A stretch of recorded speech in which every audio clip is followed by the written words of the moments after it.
চুরি চামারি, লুট, সন্ত্রাসী, অন্যের জায়গা মারা, জুলুম, অত্যাচার, অবিচার, এমন কোন জায়গা নাই যেখানে অত্যাচার নাই। আর অত্যাচারী যখন তার সীমা অতিক্রম করে ফেলে, তা আল্লাহ পাক রব্বুল আলামিন ঘাড় ধরে ধাক্কা দিয়ে তাকে লাঞ্ছিত করে দেয়। স্পষ্ট চাক্ষুষ প্রমাণ আমরা নিজে, আমার সন্তান নিজে।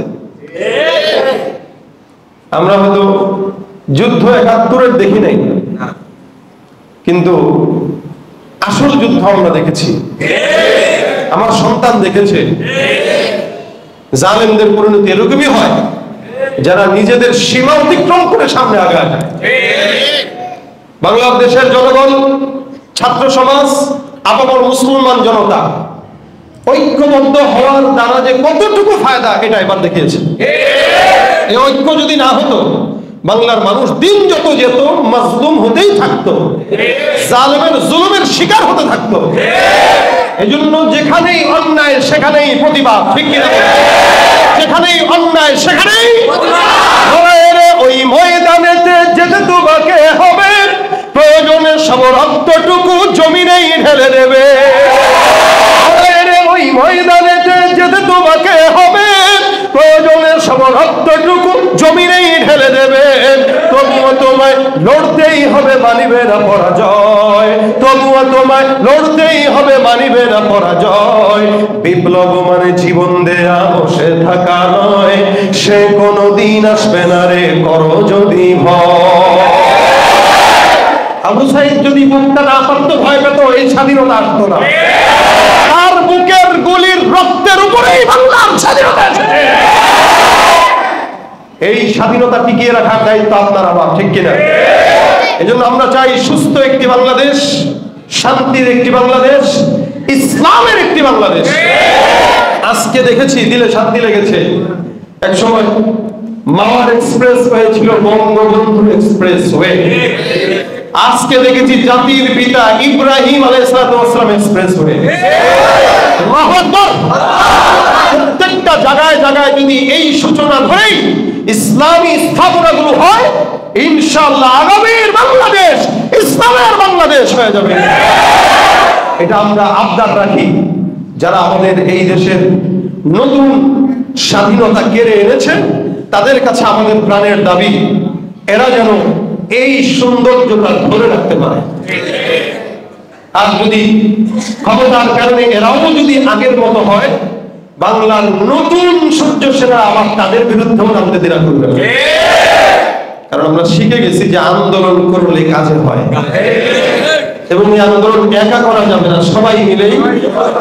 ছাত্র থাকা লাগবে, কৃষক থাকা লাগবে, জনগণ থাকা লাগবে, রিক্সাওয়ালা থাকা লাগবে, চরমলাই থাকা লাগবে, হেফাজত থাকা লাগবে, সারা দুনিয়ার মুসলমান একসাথে থাকা লাগবে। এই জন্য আল্লাহ পাক, এটার জন্য আল্লাহ পাক আমাদেরকে এই শান্তির জন্য, ইসলামের জন্য, ইবাদতের জন্য আল্লাহ পাক দুনিয়াতে প্রেরণ করেছেন। মারামারির জন্য না। মারামারি করছে এক সময় এই দুনিয়াতে যখন কেউ ছিল না, পৃথিবীতে যখন কেউ ছিল না, আল্লাহ পাক একা ছিলেন। রাসূল সাল্লাল্লাহু আলাইহি ওয়াসাল্লামকে সাহাবায়ে কেরাম প্রশ্ন করেছেন, তখন আল্লাহর আরশ কোথায় ছিল? কানা আরশুহু আলাল মা। আল্লাহ পাকের আরশ পানির উপরে ছিল। তো ওই সময় ফেরেশতারা ছিল, আল্লাহ পাক জিন জাতি সৃষ্টি করলেন, এরা দুনিয়ার সব জায়গায় মারামারি হানাহানি বাধায় দিল। তো ফেরেশতাদেরকে আল্লাহ পাক দায়িত্ব দিলেন, এদেরকে কন্ট্রোল কর, যা প্রশাসন, এই জাতিকে কন্ট্রোল করতে প্রশাসন পাঠাইলো। আল্লাহ পাক রব্বুল আলামিন ফেরেশতাদেরকে দিয়ে এদেরকে বিতাড়িত করে দিল। এদেরকে দৌড়ায় দৌড়ায় বিশাল মরুভূমি অথবা সমুদ্রের দ্বীপগুলোতে এদেরকে পাঠিয়ে দিল যে তোরা এখানে থাকবি, এই জমিনে আসবি না। এরপরে আল্লাহ পাক রব্বুল আলামিন চিন্তা করলেন মানুষ বানানো যায়। আল্লাহ বলেন, ওয়াইদ ক্বালা রাব্বুকা লিল মালাইকাতি ইন্নী জাইলুন ফিল আরদি খলিফা। যখন খলিফা বানাতে আল্লাহ পাক রব্বুল আলামিন চেষ্টা করলেন, চিন্তা করলেন বা বানানোর কথা বললেন, তখন ফেরেশতারা একটু বলল, আল্লাহ দরকার কি, যে আগে তো জিন্নাতদেরকে বানাইছিলেন, এই এই এই এই করছে, এরাও তো করতে পারে। আল্লাহ পাক কি বলেছেন? ইন্নী আ'লামু মা লা তা'লামুন। আমি যা জানি তোমরা এগুলো জানো না, সুতরাং কথা বলো না। জানি এরা কি করবে, তো আল্লাহ পাক মহব্বত বেশি বাড়ায় দিলেন বান্দার প্রতি। সর্বপ্রথম আল্লাহ পাক রব্বুল আলামিন জিবরিলকে পাঠাইলেন, যাও সারা দুনিয়ার জমিন থেকে মাটি নিয়ে আসো। বিদায় ওয়ান নিহায়া কিতাবের ভিতরে আছে জিবরিল গেলেন, যাওয়ার পরে দুনিয়ার জায়গা থেকে মাটি চাইলো, তো জমিন দেয় নাই। জমিন বলতেছে তুমি আমার হক নষ্ট করতে পারো না, আল্লাহর কাছে তোমার থেকে পানাহ চাই। কাকে বললো? জিবরিলকে। জমিন বলল। জিবরিল চলে গেল, আল্লাহ দিল না তো। এবার ইসরাফিল যাও, মিকাইল যাও, কাউরে দেয় নাই। অবশ্যই আজরাইল তুমি যাও, কারণ এটা আনবাও তুমি, এটারে মারবাও তুমি। যেই আজরাইলের কাছে জমিন বলল আল্লাহর কাছে তোমার থেকে পানাহ চাই, আজরাইল কা চুপ থাক, তোর থেকে আমি পানাহ চাই, কারণ আমার আল্লাহর আদেশ। উপরে উপরের অর্ডার। আমাদের দেশের প্রশাসনের ভাইরা বলতো না উপরের অর্ডার, উপরের অর্ডার। আসলেই তাদের দোষ না, তারাও মাসলুম। আমরা যেরকম মাসলুম তারাও মাসলুম। উপরের কিছু দুই চারটা নরখাদক পিশাচের জন্য এরা আর আমরা এখন শত্রু হয়ে গেছে। বলুন তো, এরাই ছিল আমাদের বন্ধু। উপরের আদেশ,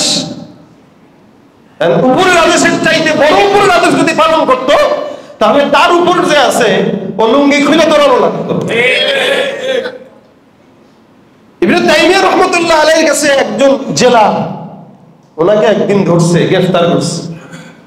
তো প্রশ্ন করতেছে যে হুজুর, আমি যে আপনাকে ধরছি, আসলে আপনি কিছু মনে করেন না, আমাদের দেশে কিছু প্রশাসন এরকম করে, আলেমদেরকে ধরার পরে তার ভিতরে বুঝ আছে বলেই তো সে বলে যে হুজুর আসলে কিছু মনে করেন না, বুঝেন তো আমরা চাকরি করি, আমরা সরকারের গোলাম, মাফ করে দিয়ে।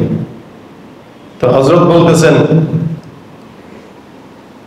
ওই তোমার উপরের পর্যায়ের সে যেমন চোর, ও যেমন শয়তান, তুমি তেমনই শয়তান, মাফ চাই লাভ নাই। হুজুর কি বলেন, আমার তো ইচ্ছা নাই, আমি তো হাতে পায়ে রশি বাঁধা। তো উনি বলতেছেন, যে নাকি উপরের পর্যায়ের লোকের আদেশের কারণে অন্য কোনো মানুষের উপরে জুলুম করে, সে আর ওই লোকের মধ্যে কোনো প্রকার পার্থক্য থাকে না, দুজন সমান। তোমার মতো লোক যদি সমাজে না থাকতো, জালেম করে জুলুম করতে পারতো না। আজকে উপরের আদেশ বলে যারা আমাদের উপরে জুলুম করেছে, এরা সবাই যদি একজোট হয়ে বলতো না আমরা অন্যায় ভাবে কারোর উপরে জুলুম করবো না, তাহলে উপরওয়ালারা লুঙ্গি তালাশ করে পেত না। এরা এটা করে নাই বলেই তারা লুঙ্গিও পাইছে, প্যান্টও পাইছে, জামাও পাইছে, বাড়িও পাইছে, সবই পাইছে। কিন্তু আল্লাহর মায়ের শেষ রাতে, ওস্তাদের মায়ের শেষ রাতে, আল্লাহর মায়ের যে কোথায় হয় এটা তো আমরা দেখছি। জালেম যখন জুলুম করে তখন আল্লাহ পাক তার সব ধ্বংস করে। আবু লাহাব জালেম ছিল না মাজলুম ছিল? আবু জাহেল?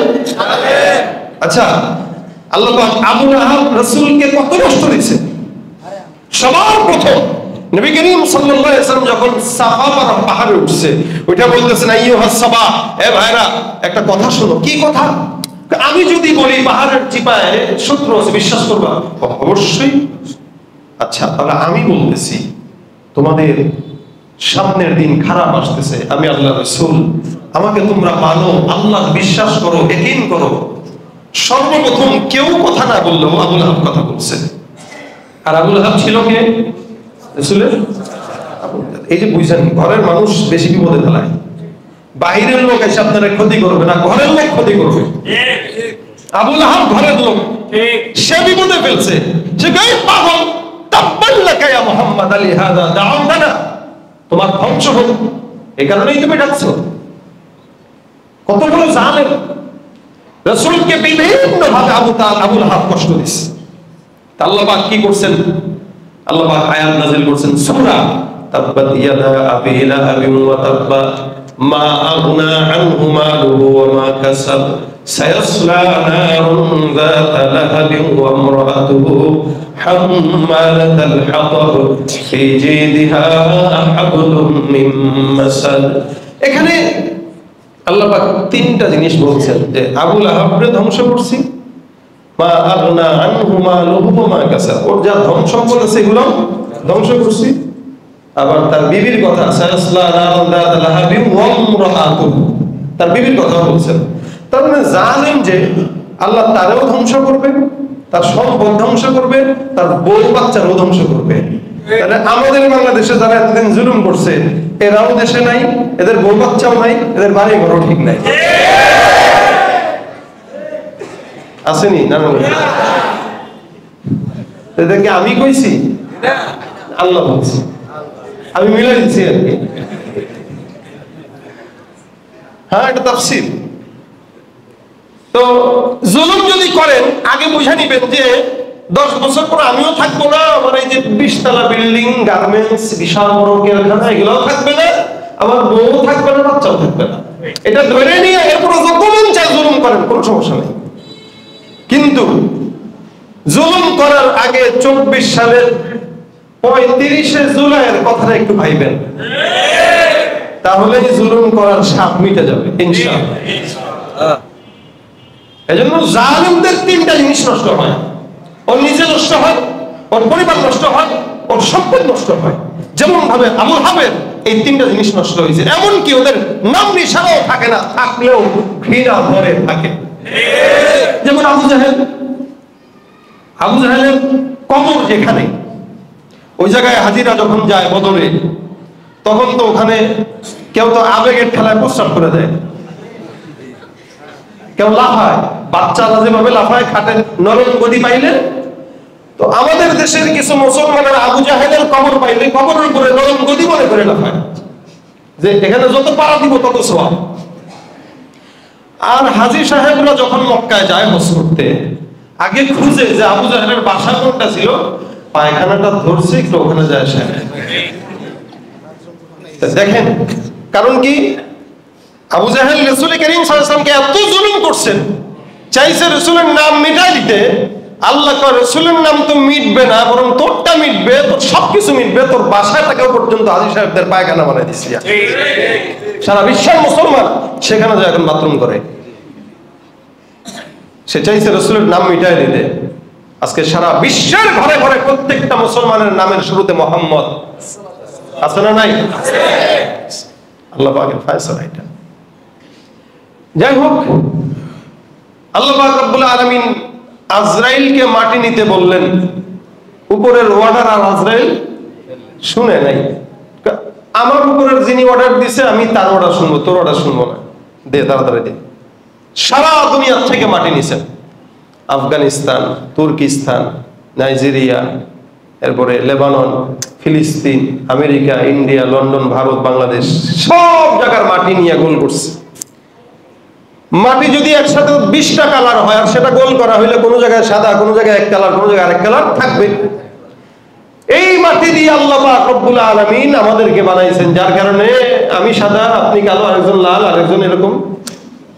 এটা মাটির কারণেই মানুষের চেহারার পরিবর্তন, মাটির কারণেই মানুষের আদতের পরিবর্তন, মাটির কারণে মানুষের বংশের পরিবর্তন। আল্লাহ পাক মাটি নিছেন, নিয়ে এটারে 40 বছর পর্যন্ত বানাইছে, এটাকে বানায় 40 বছর ফেলায় রাখছে। শুধুমাত্র একটা কাল সালসালিন কাল ফাখা, ঠনঠনে শুকনা মাটি দিয়ে আল্লাহ পাক বানায় এটাকে রেখে দিয়েছেন। শয়তান খালি ঘুরে আর ঘুরে, পাশ দিয়ে ঘুরে, ওই যে বের করে দিছে তো, জিন্নাত না, বের করে দিছে। শয়তান কিন্তু ফেরেশতাদের থেকে না, জিন থেকে। কেন? কারণ শয়তান বলছে খালাকতানি মিন নার ওয়া খালাকতাহু মিন তিন, আমারে আগুন দিয়া বানাইছেন, আগুন দিয়া জিনকে বানাইছে, আর নূর দিয়া ফেরেশতাদেরকে বানাইছে। মানে শয়তান হচ্ছে জিন্নাতের থেকে। এখন এটা তো বের করে দিছে, এখন এ শয়তান হয়ে গেছে। এখন এ খালি মানুষকে দেখে আর চতুর্দিকে তাকায় তাকায় ঘুরে। আল্লাহ পাক কিভাবে মানুষকে আপনাকে আমাকে মায়া করে বানাইছেন দেখেন। আল্লাহ পাক বলেন, ইন্নামা আমরুহু ইযা আরাদা শাইআন আন ইয়াকুলা লাহু কুন ফায়াকুন। সারা জমিনের যা কিছু আছে আমি বানাইছি, একদম শুধুমাত্র কুন বললাম সব হয়ে গেল। অন্য আয়াতে আল্লাহ পাক বলেন, যা কিছু আছে সব কিছু আমি আল্লাহ 6 দিনে বানাইলাম। ফি সিত্তাতি আইয়াম, আসমান আর জমিনকে আমি আল্লাহ পাক রব্বুল আলামিন 6 দিনে বানাইলাম। প্রথম 2 দিনে আসমান বানাই, জমিন বানাইলাম। প্রথম 2 দিনে জমিন বানাইলাম, তারপরের 2 দিনে জমিনের যা কিছু আছে সব বানাইলাম, তারপরে 2 দিনে আসমানের দিকে আমি আল্লাহ পাক রব্বুল আলামিন নজর করলাম। ফাসাওয়াহুন্না সাবআ সামাওয়াত, এরপর আমি আল্লাহ পাক রব্বুল আলামিন 7 আসমানের দিকে নজর দিলাম। 7টা আসমান আমি আল্লাহ পাক রব্বুল আলামিন বানাইলাম। এই সমস্ত কিছুর দিকে আমি আল্লাহ পাক নজর দিলাম, এগুলা বানানো হয়ে গেল মাত্র 6 দিনে। কিন্তু যে মানুষটাকে আমি আল্লাহ পাক রব্বুল আলামিন বানাইলাম, এগুলা আদেশ দিয়ে বানাই নাই। আল্লাহ পাক রব্বুল আলামিন বলেন, ইয়া বুনাইয়া ইয়া বানি আদম খলাকতুকা বিয়াদাই, সারা দুনিয়ার মানুষ বান্দা, আমি আল্লাহ তোমাকে আমার নিজের কুদরতের হাত দিয়া নিজে ডলে ডলে মহব্বত করে বানাইলাম। আপনাকে আমাকে আল্লাহ পাক রব্বুল আলামিন হাত দিয়ে ডলে ডলে সুন্দর করে সৃষ্টি করলেন। আমার চেহারাটা আল্লাহ পাক বানাইলেন, যার কারণে চেহারার মধ্যে প্রহার করা নিষেধ। এটা আমার আল্লাহ পাক রব্বুল আলামিন নিজে বানায়। আল্লাহ পাক রব্বুল আলামিন বানাইলেন, শুধু তাই নয়, আল্লাহর রূহ থেকে আপনাকে আমাকে আল্লাহ পাক রূহটা ভিতরে ফুঁকে দিলেন। সুবহানাল্লাহ। এইজন্য আল্লাহ পাক বলেন, ফানাফাখতু বিহি ফীহি মির রূহি, ফানাফাখতু ফীহি মির রূহি, আমি আমার রূহ থেকে একটু জিনিস তোমার দিকে আমি আল্লাহ পাক দিয়ে দিলাম, ভিতরে ঢুকাই দিলাম। তার মানে আল্লাহর রূহ আমরা পাইলাম, আল্লাহ পাকের কিছু গুণও আমরা পেয়ে গেলাম, যার কারণে এই বান্দাকে এই জমিনের খেলাফতের দায়িত্ব আল্লাহ পাক দিয়েছেন। সুবহানাল্লাহ। এই যে আমার আগে যিনি আলোচনা করলেন, বলতেছিল শুনলাম যে সুলতানুল ওয়াইজিন খালিদ সাইফুল্লাহ সাহেবের আদেশে আমি কিছু আমল আপনাদেরকে দেই। তার মানে উনি আইয়ুবী সাহেবের মুরিদ, খলিফা। খলিফা মানে আইয়ুবী সাহেব তাকে দায়িত্ব দিয়েছেন, উনি সেই দায়িত্ব পালন করছেন। বুজুর্গানে দিনরা তাদের খলিফাদেরকে দায়িত্ব দেয়, বুজুর্গের যেই দায়িত্ব সেই দায়িত্ব তার খলিফা পালন করে। তা আল্লাহ পাক জমিনে জিন্নাতকে খেলাফত দেন নাই, খলিফা বানান নাই, ফেরেশতাকেও বানান নাই, বানাইছেন আপনাকে আমাকে। কেন? কারণ আল্লাহর কিছু গুণ বান্দার ভিতরে আছে, সেটা বান্দা জমিনে পরিচালিত করতে পারবে বিধায় আল্লাহ বান্দাকে খলিফা বানাইছেন। এই জন্য বান্দা খেলাফত এটা বান্দার দায়িত্ব। আর কিসের খেলাফত? বলে জমিনের। ইয ক্বাল রাব্বুকা লিল মালাইকাতি ইন্নী জাইলুন ফিল আরদি খলিফা, জমিন আল্লাহ 2 দিনে বানাইলেন, জমিনের যা কিছু আছে সব 2 দিনে বানাইলেন। মানুষকে আল্লাহ পাক বানায়া জমিনের খেলাফত দিলেন, যার কারণে এই মানুষগুলাও জমিনের খেলাফত পাইল। এই কারণে জমিনের সমস্ত রাজত্ব বান্দার, কিন্তু আসমানের রাজত্ব কার? কেউ কি এটা বলে যে আসমানের এতটুকু জায়গা আমি কিনছি? না, বান্দা জমিনের দায়িত্ব নিতে পারে, জমিনের মালিক। জমিনের মালিক বান্দাকে আল্লাহ বানাইছেন, আসমানের মালিক আল্লাহ, আসমানের মালিক কেউ না। জমিনের বস্তুর দায়িত্ব মালিক বান্দাকে দিয়েছেন, যার কারণে গরুর মালিক আছে, ছাগলের মালিক আছে, জাগার মালিক আছে, সমুদ্রেরও মালিক আছে। গেলে বঙ্গোপসাগরের মালিক তো বাংলাদেশ, কিছুটা বাংলাদেশ কিছুটা ভারত। তো কতটুকু বাংলাদেশ কতটুকু ভারত এটারও একটা ম্যাপ আছে। তার মানে এই সমুদ্রের মালিকানাও বান্দার উপরে আল্লাহ পাক দিয়েছেন। সুতরাং গোটা জমিনের মালিকানা বান্দার উপরে দিয়েছেন। আসমানের দখলদারিত্ব আল্লাহ পাক তার নিজের কাছে রেখে দিয়েছেন। 7 আসমান থেকে এক এক আসমানের বলে 500 বছরের দূরত্ব রাস্তা, 500 বছরের দূরত্ব রাস্তা। 50,000 সানা, দুনিয়ার বছর যদি হয় তাহলে 50,000 বছরের রাস্তা। সুবহানাল্লাহ। এক আসমান থেকে আরেক আসমান দুনিয়ার হিসাবে 50,000 বছরের রাস্তা। ওই আসমান থেকে আরেক আসমান 50,000 বছরের রাস্তা। এমন করে করে 7 আসমান। রাসূল বলেন সেই 7 আসমানের পরে একটা সমুদ্র আছে বিশাল। ওই সমুদ্র আবার এরকম 550,000 বছরের দূরত্বের মতো মোটা। তারপরে আবার কিছু পাহাড়ি মেষ আছে, এগুলো ভিন্ন কথা, যাক ওগুলো আপনার আমার নলেজে ঢুকবে না। সেখান থেকে তারপরে আল্লাহ পাকের আরশ, সেটার উপরে কুরসি। বলে আল্লাহ পাকের কুরসি যেই সমস্ত ফেরেশতারা ধরে রাখছে, এক একটা ফেরেশতার আল্লাহ রাসূল বলেন আমাকে একজন ফেরেশতার বর্ণনা আদেশ করা হয়েছে বর্ণনা দেওয়ার জন্য একজন ফেরেশতা। রাসূল করিম সাল্লাল্লাহু আলাইহি ওয়াসাল্লাম বলেন, আল্লাহর কুরসি যে সমস্ত ফেরেশতা 4 জন কিংবা 8 জন এরা ধরে রাখছে, এর মধ্যে একজন ফেরেশতার কমাস কম বর্ণনা যদি দেই, তার কান থেকে তার কাঁধ পর্যন্ত 700 বছরের দূরত্বের রাস্তা। এবার বুঝেন এই ফেরেশতা কত বড়। রাসূল করিম সাল্লাল্লাহু আলাইহি ওয়াসাল্লাম বলেন, চেয়ারে বসলে যেরকম চেয়ার মটমট করে, আমার মাওলা পাক আল্লাহর কুরসির মধ্যে যখন এরকম বসেন, তো আল্লাহ পাকের আর ভারতের কারণে আল্লাহর কুরসি পর্যন্ত মটমট করে আওয়াজ করে, যে আওয়াজ জান্নাতুল ফিরদাউসের বান্দারা পর্যন্ত শুনতে পায়। এজন্য রাসূল হাদিস শরীফে আদেশ করেছেন, তোমরা যখন জান্নাত চাও তা আল্লাহর কাছে জান্নাতুল ফিরদাউস চাইবা। কেন? জান্নাতুল ফিরদাউস থেকে আল্লাহর আরশ দেখা যায়, আরশের শব্দ পর্যন্ত শোনা যায়। যাক, কথা ওদিকে না, কথা হইল আল্লাহ পাক বান্দাকে বানাইছেন মহব্বত করে। 40 বছর হয়েছিল শয়তান বান্দার নাক দিয়া ঢুকা পিছন দিয়ে বেরোইছে। ফেরেশতারা কয়, তুই এমন করস কে? কয়, এটারে আমি দেখা ছাড়বো। কি কয়? দেখা ছাড়বো। এজন্য আয়াত আছে, ক্বালা ফাবিইজ্জাতিকা লাউয়িয়ান্নাহুম আজমাইন ইল্লা ইবাদাকা মিনহুমুল মুখলাসিন। শয়তান আল্লাহর কাছে ওয়াদা করে, আল্লাহ তোমার জাতের কসম এগুলার ধোঁকা দিয়েই ছাড়বো, পথভ্রষ্ট করেই ছাড়বো। আল্লাহ কয়, দিস তুমি কারে পারবি না, ধোঁকা দিতে পারবি কাকে, কাকে পারবি না? ধোঁকা দিতে পারবি যেগুলা জালেম, এগুলাকে, এগুলো চলে গেছে এগুলাকে। আর যেগুলা ইমানদার নামাজি এদেরকে পারবে না। আল্লাহ পাক রব্বুল আলামিন বান্দাকে বানাইছেন মহব্বত করে। আল্লাহ পাক বলেন, কেন? ইল্লা লিয়াবুদুনি, আমার ইবাদতের জন্য আমি আল্লাহ পাক বান্দাকে পাঠাইছি। ইবাদতের মধ্যে মানুষের খেদমত করা ইবাদত, ইবাদতের মধ্যে বান্দার সঙ্গে মুআমালা ভালো করা ইবাদত। শুধু তাই নয়, রাসূল করিম সাল্লাল্লাহু আলাইহি ওয়াসাল্লাম বলেন, একজন মুমিন আরেকজন মুমিনের সঙ্গে হেসে কথা বলবে, এটাও ইবাদত। রাসূল বলেন, বাশশাশাতুল ওয়াজহি সাদাকা, কেউ কারো সঙ্গে হাসি মুখে কথা বলল সেটাও একটা ইবাদত। আমার পয়গম্বর সাল্লাল্লাহু আলাইহি ওয়াসাল্লাম বলেন, একজন মুমিন আরেকজন মুমিনের সঙ্গে যদি সুন্দর করে কথা বলে, আল্লাহ রাসূল সাল্লাল্লাহু আলাইহি ওয়াসাল্লাম বলেন, একজন মুমিন যখন আরেক মুমিনের সঙ্গে হাসি মুখে কথা বলবে, এই হাসি মুখে কথা বলাটাও বান্দার জন্য সাদাকার সমপরিমাণ সওয়াব হয়ে যাবে। আর যদি বান্দা জুলুম করে, আমার আল্লাহ পাক রব্বুল আলামিন খবরদার বান্দাকে শাসায়া দিলেন, বান্দা খবর দেয়, জুলুম করা যাবে না। আল্লাহ পাক বলেন, যারা জুলুম করে তাদের কোনো ক্ষমা নাই, তাদের জন্য আমি আল্লাহর অন্তরের মধ্যে কোনো মায়াও নাই। খবরদার, নূহ পয়গম্বর যখন বান্দাকে ঈমানের দাওয়াত দেয়, সারা দুনিয়ার মধ্যে যখন নূহ আলাইহিস সালাতু ওয়াস সালাম 950 বছর দাওয়াত দেওয়ার পরে ঈমান আনছে কয়জন? 40 জন। কয়জন? 40 জন। 950 বছর 40 জন, একটু বেশি না কম? নাই তো মনে করেন 950 বছর দাওয়াত দিলে আমার রাসূল যদি দিতেন, দুনিয়া তামাম বানায় দিতেন পুরা।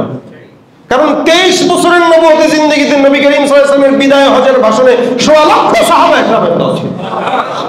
1.5 লক্ষ সাহাবা, 23 বছর। 23 বছর 13 কে মাইনাস করেন, 13 বছর তো মায়ের খেতে খেতেই গেছে। 10 বছর ছিল রাজত্ব। রাজত্বের 10 বছরে যদি এরকম হয়, তাহলে 950 বছর হলে কি করতেন? এই 23 বছর আল্লাহ পাক খুশি হয়ে গেছে, আল-ইয়াউমা আকমালতু লাকুম দীনাকুম, পরিপূর্ণ আর দরকার নাই, আল্লাহ পাক ঘোষণা করে দিয়েছেন। সেখানে নূহ পয়গম্বর, নূহ নবীর নৌকা আছে না, এটা বাংলাদেশের নৌকা না, এটা নূহ নবীর নৌকা। যদিও এটা নিয়ে অনেক অপব্যাখ্যা হয়েছে, এখন আর কোনো সুযোগ নাই। তা আল্লাহ পাক রব্বুল আলামিন নূহ আলাইহিস সালাতু ওয়াস সালামকে বলছেন, তুমি আমার ওয়াসনাইল ফুলকা বিআয়ুনিনা ওয়া ওয়াহিনা, আমার সামনে আমার ওহীর আদেশ অনুযায়ী নৌকা বানাও, নৌকা বানাও। নূহ পয়গম্বরের ছেলে নিজেই তো ছিল উল্টাপাল্টা, কি ঠিক না? জানেন আপনারা? এই নূহ পয়গম্বরকে উম্মতরা অনেক জুলুম করছে, উম্মতরা অনেক জুলুম করছে, অত্যাচার করছে। উনি না পেরে কইছে, আল্লাহ আমি কি করব, আমার ভালো লাগতেছে না, এদের একটা ব্যবস্থা করে। আল্লাহ পাক বলে, তুমি নৌকা বানাও। তাহলে সন্তানের জন্য মায়া লাগে, আহারে আমার সন্তানটা।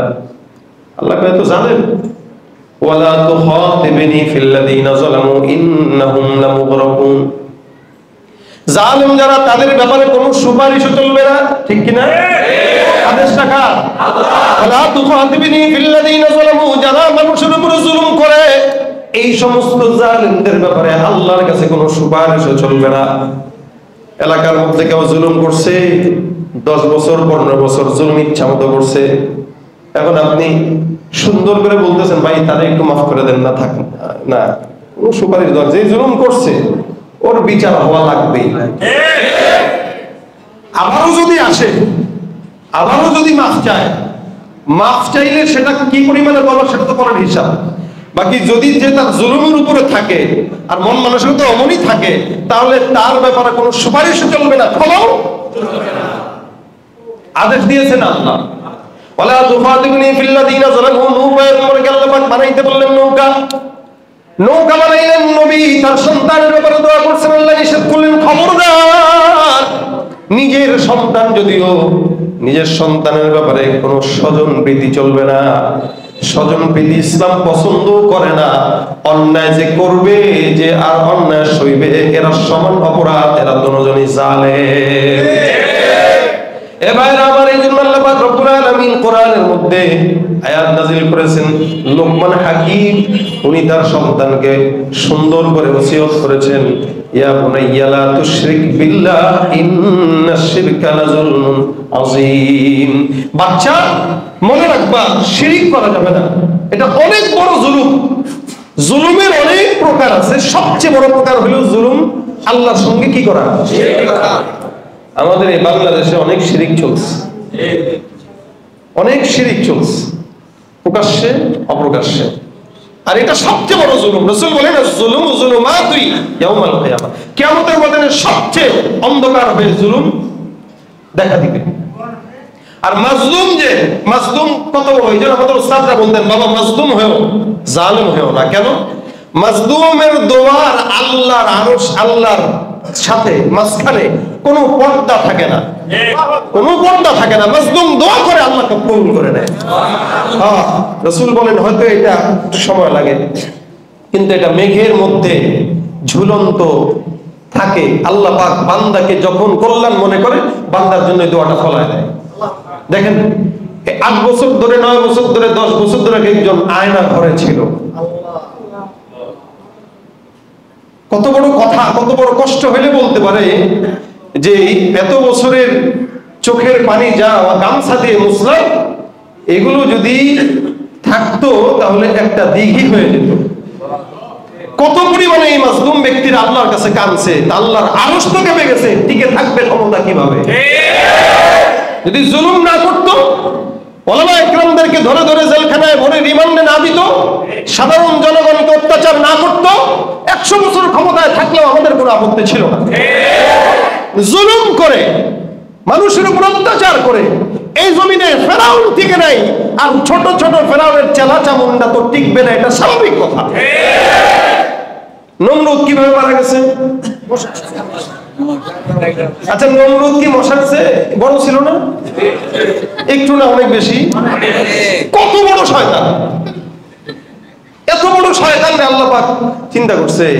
আমাদের অনেক সময় দেখবেন বড় এমপি মন্ত্রী যদি হয়, আপনি যদি এলাকার চোরটা হন, কেউ নিয়ে গেল এমপি সাহেব বিচার করেন না, চোরটার বিচার করার লাগে আমার কাছে নিয়ে আসছো, যা এগুলো মাইরা হাত নষ্ট করবো, এটা বলে না? যদি এমপি হয়, এমপি হলে এগুলোই তো বলবে। এমপি কি আর চোরের সঙ্গে বলবে খেলা হবে? তাহলে এমপি তো আর বলবে কাকে? তার চেয়ে বড় যে অথবা তার সমপর্যায়ের যে। আল্লাহ কয় তুই নমরুদ, তোরে কি আমি এমনি বড় কাউরে দিয়া মারে হাত নষ্ট করব? তোর জন্য তো আমার একটা মশা যথেষ্ট, যার পাও থাকবে না। সুবহানাল্লাহ, তোর জন্য একটা মশা যথেষ্ট, যার পা থাকবে না। হ্যাঁ, এটা জালিমের পরিণতি। যুগে যুগে আল্লাহ দেখেছে ফেরাউন একটু পানিতে মরছে, ডুবে যখন, তখন আমি ঈমান আনছি। তো মূসা পয়গম্বর বল আল আনা ওয়া ক্বাদ আসাইতা ক্বাবলু ওয়া কুনতা মিনাল মুফসিদিন। জালিমের বাচ্চা, এতদিন এত পা ধরলাম, আব্বাজান একটু মানেন, আব্বাজান একটু মানেন না।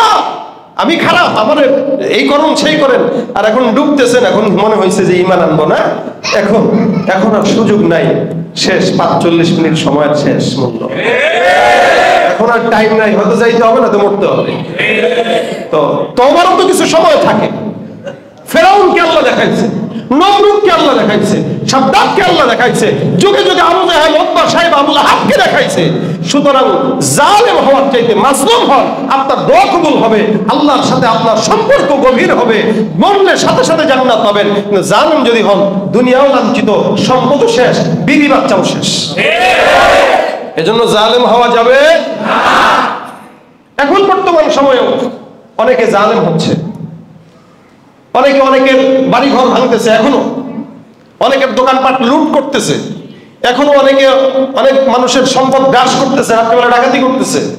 যারা এগুলো করতেছেন, আল্লাহর হস্তে এইটার থেকে যদি না শিক্ষা অর্জন করেন, আপনার অবস্থাও এরকম হবে। সুতরাং আপনি যেই দলের হন, একদল বিদায় হয়েছে তার মানে আপনিও যে ভালো থাকবেন এরকম না, জুলুম যে করবে সেই বিদায় হবে। 10 বছর, 15 বছর বা 40 বছর, গাদ্দাফি 40 বছর পরে মানুষ কিভাবে মারছে, ট্রাকে উঠায়া ঘুষি মারছে, কিল মারছে, লাথি দিছে, তারপরে মরছে। সময় হয়তো কারো বেশি লাগে, কারো কম লাগে। এই কারণে সবাইকে অনুরোধ করব, না কারো দোকানপাট দখল করার মন মানসিকতা বাদ দেন। আপনার সম্পদ আপনার জন্য, তার সম্পদ তার জন্য। আপনি আপনারটা ভোগ করেন, তারটা তাকে ভোগ করতে দেন। সে যদি ওই দলেরও হয় তাও দেন, ওটা তার হক। সে জুলুম করছে কিনা সেটা দেখেন। সে যদি জুলুম না করে, তাকে ছেড়ে দেন তার জায়গায়। আর সে যদি জুলুম করে, তাহলে তার বিচার তো সমাজ করবে, রাষ্ট্র করবে। আমি তো তার বিচার করতে পারি না। এমনকি এদেশের সংখ্যালঘু হিন্দু ভাই, খ্রিস্টান, ইহুদি, নাসারা সবাই সবার মতো থাকবে, তাদের নিরাপত্তার দায়িত্ব পর্যন্ত আপনার আমাদের। এদের দায়িত্ব আমরা দেব। এদেশের যারা সংখ্যালঘু, সবার দায়িত্ব আমাদের। এদের সংখ্যাগরিষ্ঠ মানুষদের দায়িত্ব সংখ্যালঘুদের হেফাজতের দায়িত্ব নেওয়া,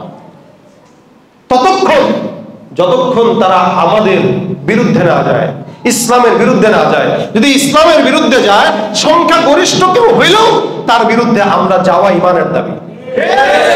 কিন্তু তার আগ পর্যন্ত প্রত্যেকটা মানুষের ইমানের দায়িত্ব, হেফাজতের দায়িত্ব কাদের? আমাদের। আপনি যদি এতদিন পরে তার বিদায় দেখে আপনার মনে এত খুশি লাগে, আর যদি তার দোকানপাট আপনি দখল করা শুরু করেন, আরে ভাই, সে তো ক্ষমতা পেয়েই না চোর হয়েছে, আপনি তো ক্ষমতা ছাড়াই চোর হয়ে গেলেন, লাভ হইল কি?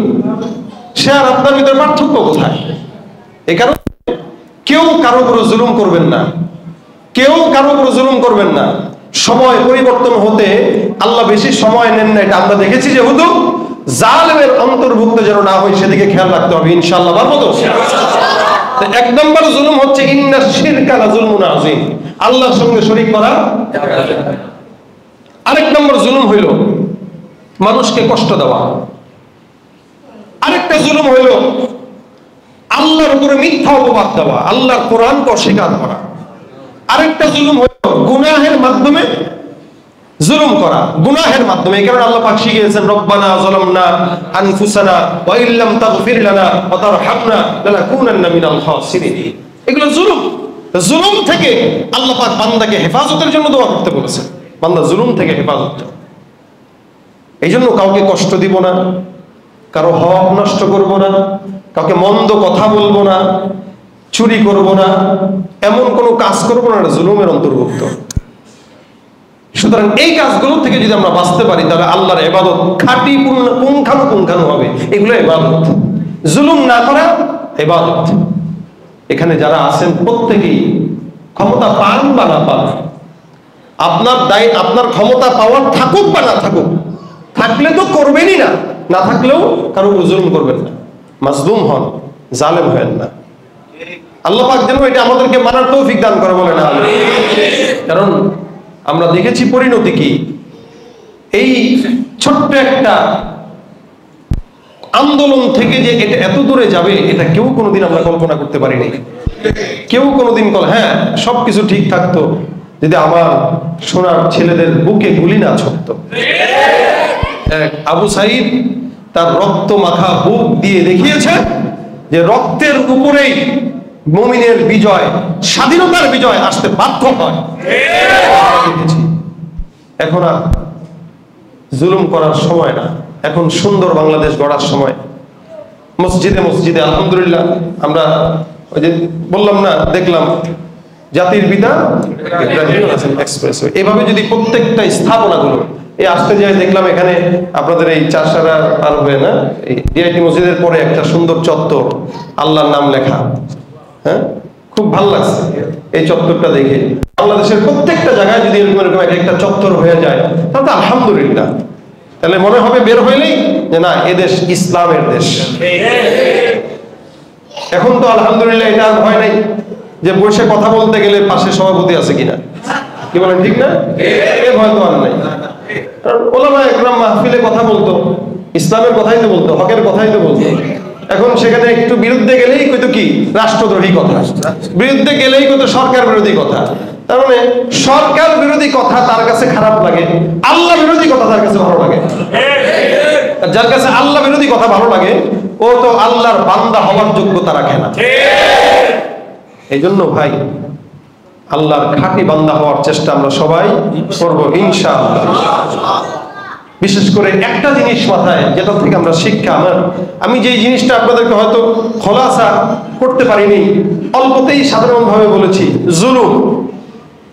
রাসূল বলেছেন ইত্তাকি দাওয়াতাল মাজলুম, তোমরা মজলুমের বদদুয়া থেকে নিজেকে বাঁচাও, মজলুমের বদদুয়া থেকে নিজেকে বাঁচাও। কেন? কারণ তার এবং আল্লাহর মাঝখানে কোনো হিজাব থাকে না, পর্দা থাকে না। এই কারণে জায়গায় থেকে কেউ জুলুম করবো না। ছাত্র ভাইরাও যারা এখানে আছে, এরা যদি এখন পাড়ায় পাড়ায় যেমন ট্রাফিক গিরি করতেছে, অনেক দায়িত্ব পালন করতেছে তারা, আলহামদুলিল্লাহ, এটা খুব প্রশংসনীয়। এনারাও যদি মনে করে না আমরা তো এদের স্বাধীন করছি, এখন আমাদের একটা পাওয়ার আছে, বাস কারো উপরে যদি কিছুতেই চড়াও হয়ে যায়, কিছুতেই লাঠিচার্জ করে, এটাও তাদের উপরে অন্যায় হবে। এই জন্য প্রত্যেকটা ছাত্র ভাইদেরকেও বলি, তারা যেখানেই যে দায়িত্ব পালন করুক, নিষ্ঠতার সাথে, সাধারণ জনগণের সাথে মহব্বত দিয়ে, মনে রাখতে হবে ছাত্র আন্দোলনে জনগণের সম্পৃক্ততাও ছিল।